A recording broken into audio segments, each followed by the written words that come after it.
Hello, builders of good. Thank you for tuning in to the Build Good Fundraising podcast. Fundraising isn't easy, but it should be simple. So on this show, we take the mystery out of raising money.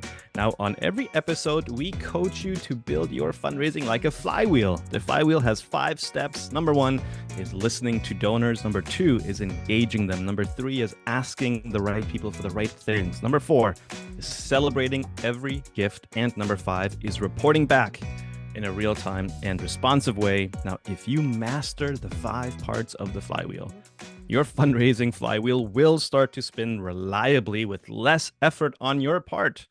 Your revenue will grow, and so will your career as a fundraiser. Every week, we focus on one part of the flywheel.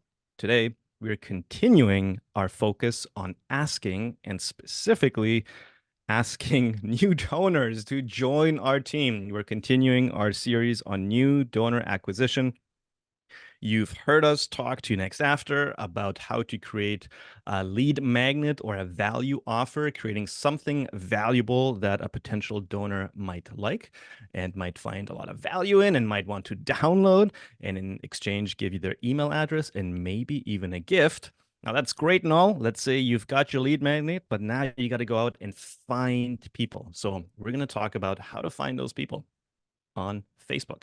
And we're talking with Dana Snyder. She's the host of another great fundraising podcast called the Missions to Movement podcast. She's also the creator of the Monthly Giving Mastermind.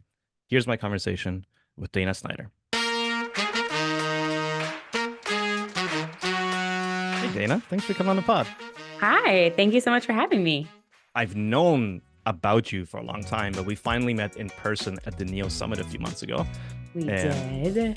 At the time, you were about to sort of like you were intensely working on a new offer that you were going to launch, and by the time this airs, you will have launched it. Yes. Can you tell us a little bit about that?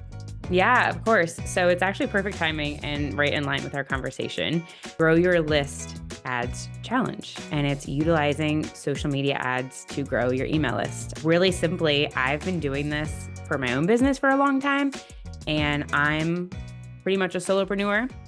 And I realized, why am I not teaching this strategy to other organizations? And I've had courses, but I felt like sometimes with ads, we need that additional hand-holding support because Ads Manager likes to make it feel complicated when it doesn't have to be.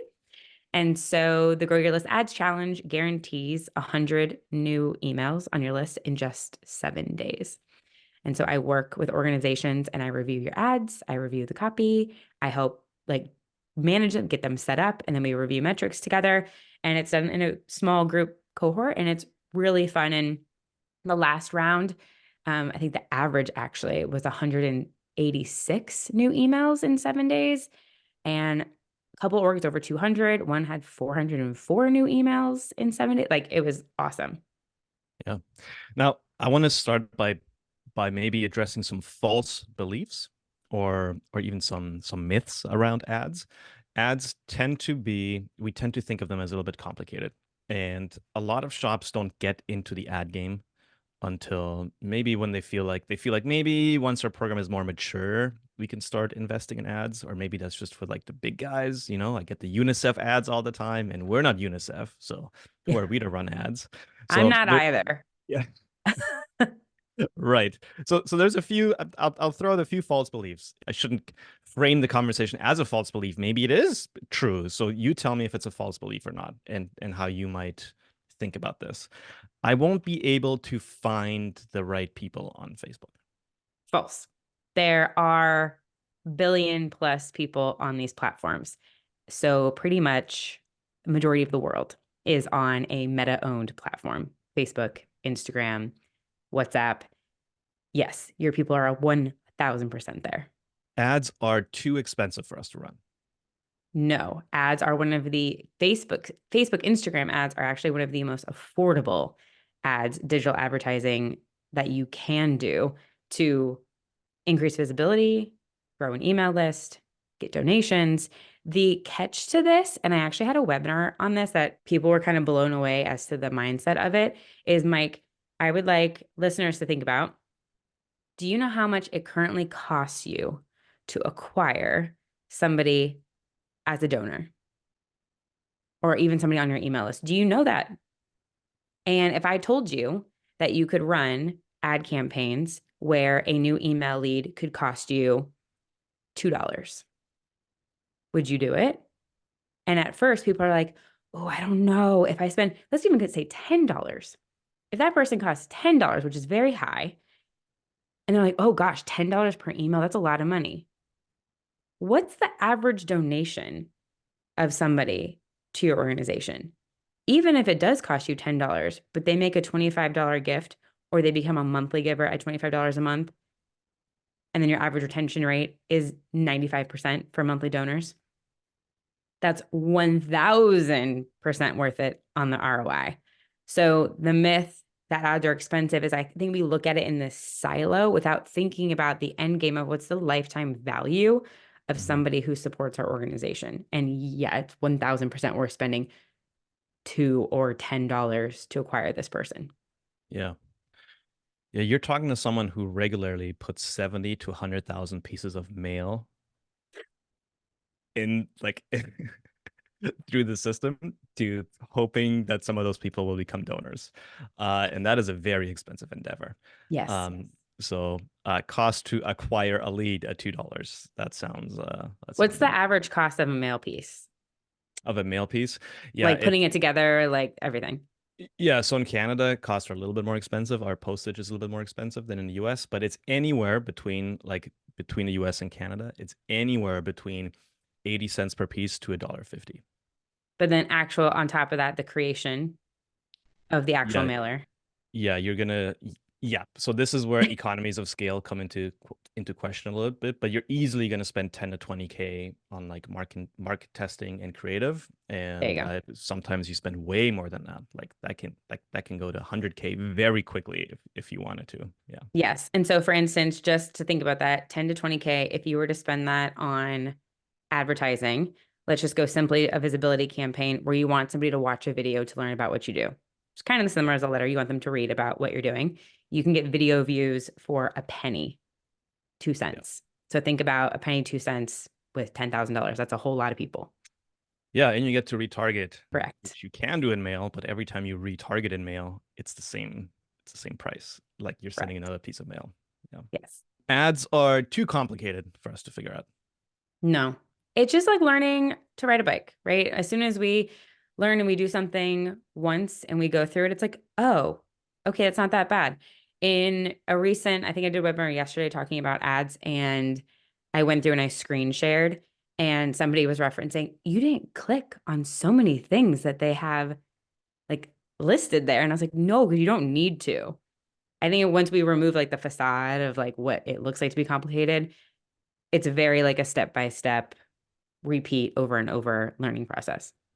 Yeah. I don't have budget for fancy, creative, and shiny videos and really slick design and creative development. Great. Me either.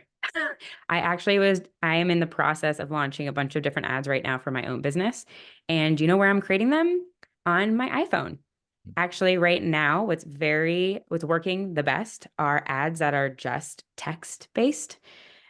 So I'm going into notes on my iPhone and writing copy in a note, screenshotting it, and that is going to be one of my ad creative for an ad that I'm doing. I use Canva to create my other ads, and that's great. You don't need to have a big budget. Yeah. If you're into looking at the ad libraries of big D2C brands, I am as a hobby. I know everyone is. Yes, I do too. Lots of ugly ads, lots of ugly, and I mean it in the best way possible. Yeah, Ugly as in like user generated type feel content shot on an iPhone. Big brands trying to look like they're very like authentic and like, we just created this on our iPhone. totally. Absolutely. So it's an advantage to you. We don't have enough money for ads because we heard you've got to spend at least 100K a year on ads if you want to see a return. A, who told you that? Absolutely false. You do not have to do that. What I would say, however, is you do want to have, dependent on the type of ad you're looking to run, you do want to spend it enough to be able to let Facebook test and give you back data. And you don't want to stop it too soon without being able to have the platform learn. So that varies based upon the type of ad that you're wanting to run. There are averages of what something might cost, what your conversion will cost. So there's a tool that I like to use called Revelbot, and it gives you averages of like impressions, leads. It tells you right now within the month of March, what is the average lead cost on Facebook and Instagram. So you can kind of get an idea of, okay, if I have a budget, what I like to teach is $300 over 7 days to guarantee basically that you're going to get 100 new email leads. You can figure out that math, but you want to be able to like give Facebook enough to be able to see results. There are ad campaigns like visibility, where when I was talking about the video view for a penny, you can run ads for $1 or $5 a day and get the result that you want. It just depends on what you want to do. If you are wanting donations, those are more expensive because you're asking for a conversion. But again, if it's even costing $40 per donation, but you're asking for monthly donors, it's all based on like that ROI that you net out at. Yeah. But no, you do not need a $100,000 budget. I think we can get leads on Facebook, Meta. I don't believe we can get donors. No. That is hugely false. I had an interview with, Charity Water is a big, they see so much traction on social ads and with donations. What I will say is you likely will not receive donations if you're just running an ad to a cold audience for the first time, asking them to give to you, and you're not giving any context. That's going to be a much harder sell, just like we all are with a product, right? We want to learn about it a little bit more. We want to do a little bit of research. We're going to get retargeted a little bit, and then you're going to ask me for a gift. Yep. I'm out of myths. I'm out of false beliefs. I'm sure are there any that I'm missing that you think we should get into before we get into the nuts and bolts of how to set up an ad? I think you rocked the majority of them. That was pretty good. Okay, cool. So let's say we've never run an ad before, but we do have a lead magnet. We've created this thing. We think it's pretty valuable. It's something that a potential donor might be interested in. It's also something that is mission aligned with what we do. And in our last podcast episode, Jeff Giddens walked us through how to set up a funnel. So we've got a funnel, we've got a landing page, we have all that set up. But now it's time to go out and just buy some traffic. We just need to like get people onto this page. And we log into Facebook's business manager. But oh wait, there's a business manager, there's an ads manager, there's all sorts of other managers. Where do we go? Walk us through this. So business.facebook.com is where you should start. If you do not have a Facebook business ad account that's set up for your organization, a lot of times I see people have personal ad accounts set up. You need to create one for your organization. Okay, that's a big difference. And that is going to mean that there's therefore a credit card that is attached and associated with that ad account. You personally then are just a user of that ad account, but you're connecting your website. You are adding a pixel to your website, which allows you to track data of people that visit the site. Anytime that one of my favorite examples is if you go to Airbnb and you're looking at a place to stay, but you don't book, and then you go to Facebook or Instagram, and then you see that exact property on Airbnb or on your Facebook and Instagram account, that is them using pixels to retarget you there. So that's what that is. So you want to get that set up. So once you have your ad account, then you can go in and start to build some ads. And I think what's actually interesting about you mentioning the funnel process of directing people to a landing page, there are a couple different options for lead generation. One is actually to not have them leave Facebook at all and to fill out a Facebook form or Instagram. So you're not even leaving the platform. This is normally where I see the lowest cost per lead because you're not having them leave, click out to a page, wait for a landing page to open. Hopefully it has a quick load time. Then they're filling out a form on a separate page. All of that happens within the native application of Facebook. And you can have people access that lead magnet right there within the form. There is the option of them going to your website. And I always think it's interesting to A/B test that. Mm-hmm. And then there's actually a third option as well, where you can direct people to Messenger.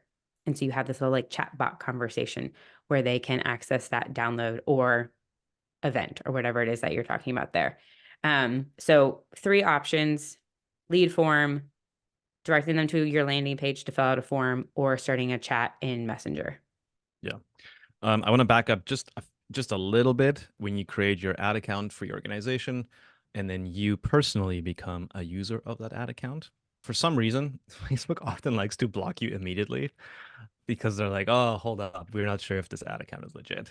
And I think it might be election related now because they're so careful because there's Yes. so much money that is going to be poured into ads. Yes. And then oftentimes they will actually, you as a user, ask you to like upload your ID to verify who you are. And some people get a little bit scared of that. But that's completely normal if that happens to you.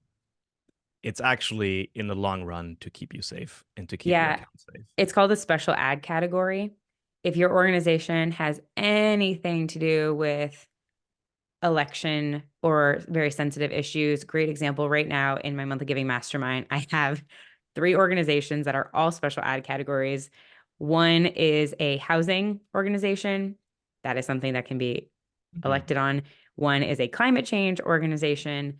And one is literally an organization that provides childcare for people trying to advocate, go to democracy related issues, vote, anything throughout the year, talk to local Congress people, and they cover childcare. So all 3 of those are examples of this and are going through this exact process. Yep, you upload your ID. Sometimes it's even going to ask you for something to be notarized. I know it sounds like a pain in the butt, but yes, it's all related to privacy and especially sensitive because of election years. They might even, this happened during my last round to an organization who is nothing close to an election related issue. Their ads at first got declined.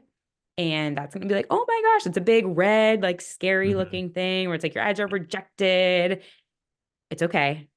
It's all right. All we did was we hit the review button. It's Meta's algorithm that is very quickly scanning automatically. We asked for it to be reviewed, in less than 24 hours later, they're like, oops, sorry. Yes, this ad can go ahead and run. So if you think that you might be a special ad category, there's lots of information on Facebook about it. You can just do a Google search about special ad categories to research that further. All right, so we've got the ad account set up. We've got the pixel set up. We won't go into how to set up the pixel. There's a few different ways of doing it. And we should say some of this technical stuff, sometimes it's worth it to just hire somebody to help you set up the tech so you I can actually get have a back to video. just running the ads or follow Dana's video. I have a YouTube video that I had a client who was struggling with this exact process of how do I set up my ad account? How do I add the pixel? How do I verify my website? I can share the link with you, or you can just go to my YouTube page, Positive Equation, and it's a 8-minute video. And I guide step by step. It's a screen share. You can see how we did that whole process. Yeah. What's the purpose of the pixel? The purpose of the pixel is to be able to understand actions that are being taken on your website. A page view, a button click, a donation, those are all events. And you want to be able to retarget people based on certain events that they do. Or a great example, an ad that I'm about to launch today is I want anybody who has visited my podcast page on my website to get retargeted with new podcast episodes. So I am just going to run an ad that is going to, the pixel knows this audience base has visited this page on your website. So we're going to retarget them. You could do the same thing for yours. Another example is the challenge that we're talking about, the Grow Your List challenge. I'm going to run an ad retargeting people who have visited that page, but they haven't signed up. So in that case, I'm going to retarget people visiting that URL. And then I'll exclude, you can upload CSV lists to email files. I'll just exclude anybody that has, and then they'll be able to get those ads. So that's an example of how you can use the pixel. Right. So hugely important that you use the pixel, because it'll Yes. make your strategy and your ad spend that much like tighter and lower spend, and you'll just, and Facebook will also begin to learn like who's visiting your page, so that in the future, if you ever want to build some sort of lookalike audience, Facebook's been learning by who's visiting your page. Yeah, Okay. exactly. So we've got the pixel set up. It's time to run our first set of ads. And let's just keep it simple.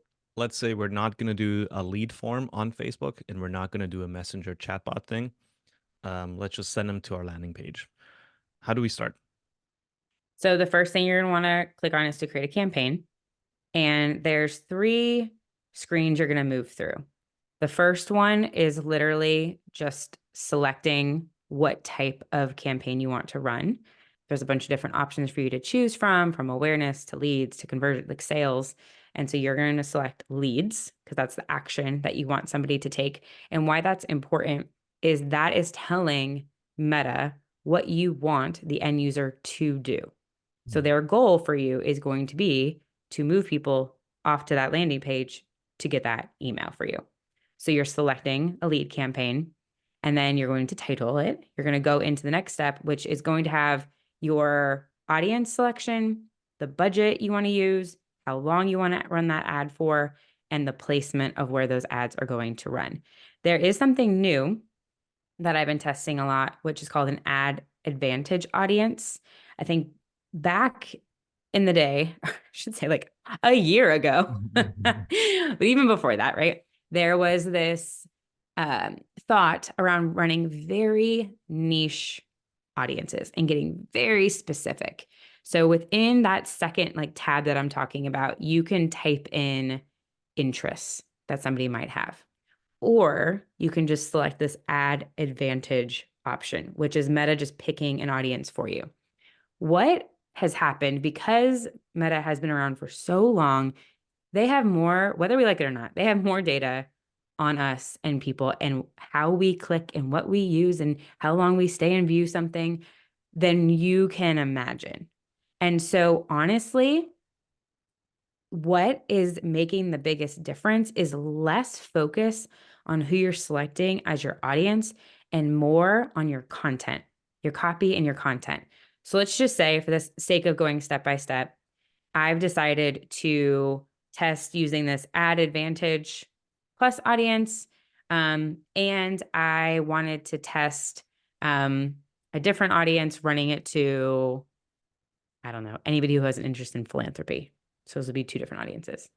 So I picked I'm going to run it for 2 weeks. My budget is, I'm just going to say $500. And then I'm going to go ahead and go to step 3. The third screen is where you're going to enter in your images and your copy, your headline, the type of button you want on your ad. If you can visualize this, if you literally open up Facebook and Instagram right now and just scroll for probably 2 seconds, you're going to see an ad and you can start to like visualize what I'm talking about. Mm-hmm. What I always recommend when it comes to content is, if you're just starting out and this is your first ad, have a minimum of 2 types of content. They can both be graphics if you want. Maybe one's just text and maybe one has an image on it. Maybe one's a video, maybe one's just a still graphic, and have 2 different types of copy and 2 different headlines so that you're giving Meta the ability to test. And then you can go ahead, and once you have your link in there and you have your button, I'm obviously simplifying this, but you can go ahead and launch your ad and you're sending people to your website. Yeah. Let's just clarify. Let's get into targeting, and then we'll get into creative a little bit more. Yeah. On the targeting on the Advantage Plus, that is basically you're letting Facebook take the wheel and figure out who to find, which can be a little bit scary. But you can do, like you said, you can just split it up. So we've been giving Advantage Plus 20% of the budget, and then 30, and then 40, and just like seeing how Meta does, and it's pretty good. Yeah, it is pretty good. I've actually seen pretty good success. So my Yeah. recommendation, I normally do 3 audiences. There is a group of people that already follow you on social, but they may have never taken that next step to join your email list. So I like to run a warm audience bucket with audiences on Meta because these are Meta's platforms. Mm-hmm. You can retarget people who follow you, who have visited your accounts, who have engaged with you. And so that can be one bucket. Those can also be retargets of your website. Those are all warm people, right? They already know who you are. They already follow you. They like you. They visited your website. You can upload a CSV file into that. It doesn't make sense for this one because it's leads. You already have their email. But if it was something else that you wanted to retarget, you could. I like to do lookalike audiences. So lookalikes based off of ideally the most engaged people you have. Mm-hmm. So let's say you have a CSV file of anybody who's donated to you. You could upload that and then create a lookalike off of that list. You could do a lookalike off of if your Instagram account is the most engaged, a lookalike off of your Instagram, and Facebook is going to find people like them to retarget. And then you could do a saved interest, or you could do the Ad Advantage Plus. Yeah. So bucket one, warm audience. Bucket two, lookalike. Bucket three is kind of like cold audience. Yeah.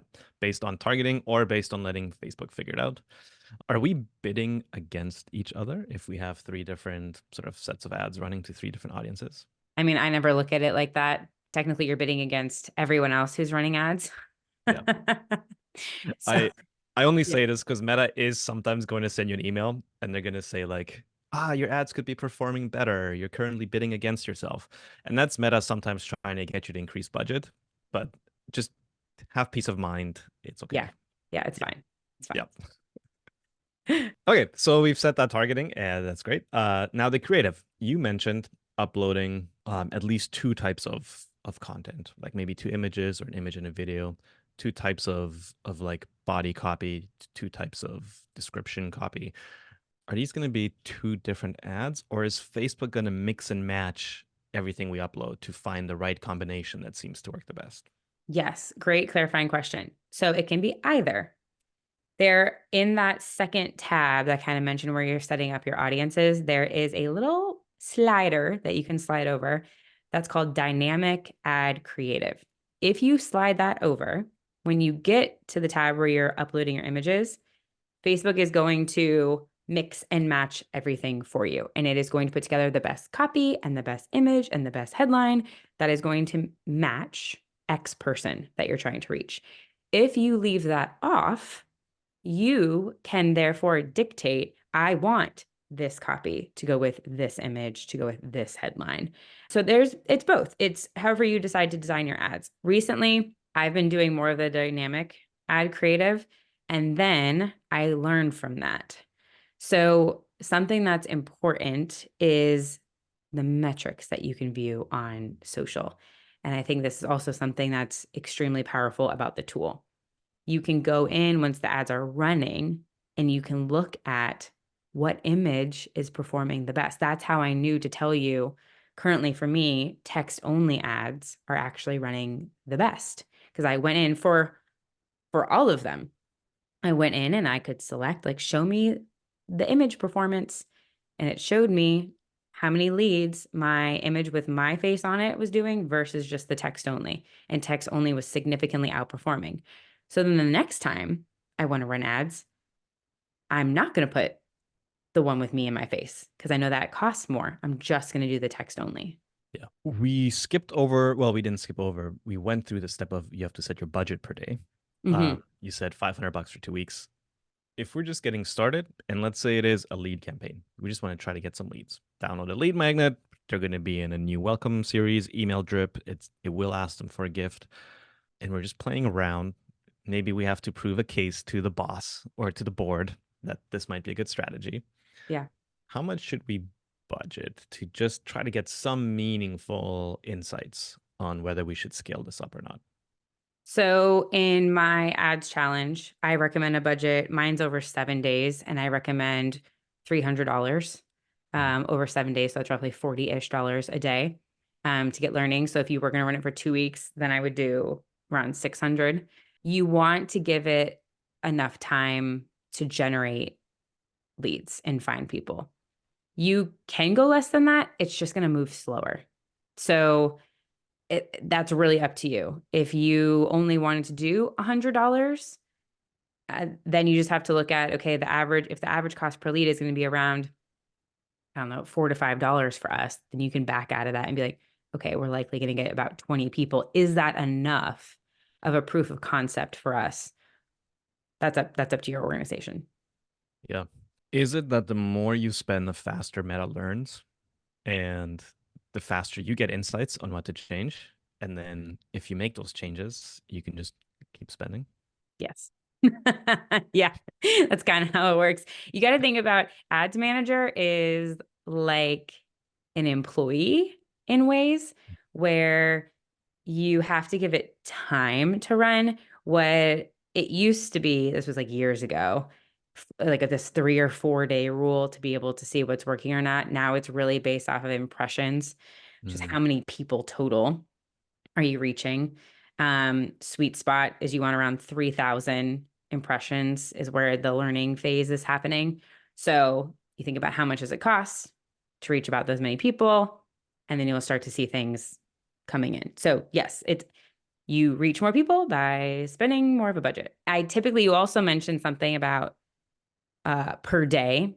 When you have a budget, you can do a lifetime budget, which is like you can just put in that total chunk of 300, or you can tell them, I only want you to spend $40 a day or $20 a day.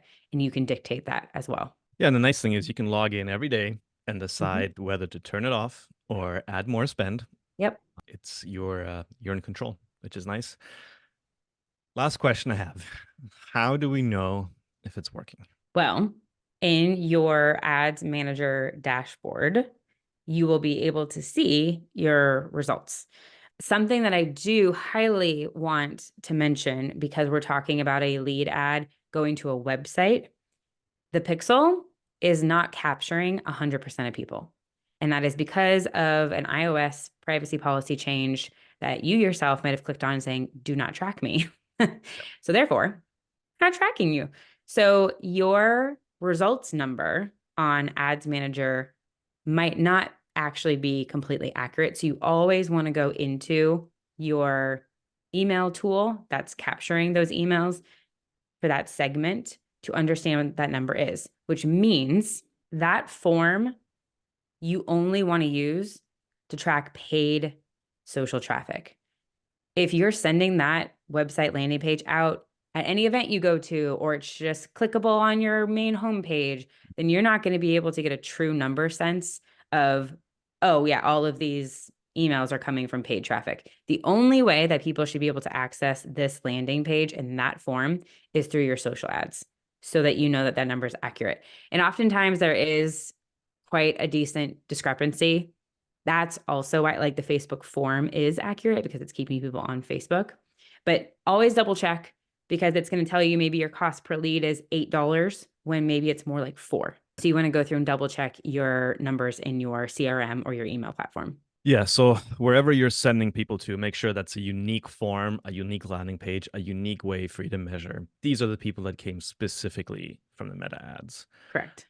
Yeah, so in our case, we use ClickFunnels for the landing pages, and the discrepancy between what Meta is reporting on their end and what you actually see happening in ClickFunnels, that can be like a 30 to 40% discrepancy in Yeah. terms of people signed up. So yeah, good pro tip.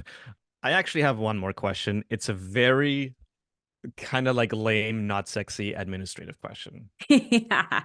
Which is the taxonomy of your ads? How are you going to name them within Meta? If you're only running a few campaigns, no problem.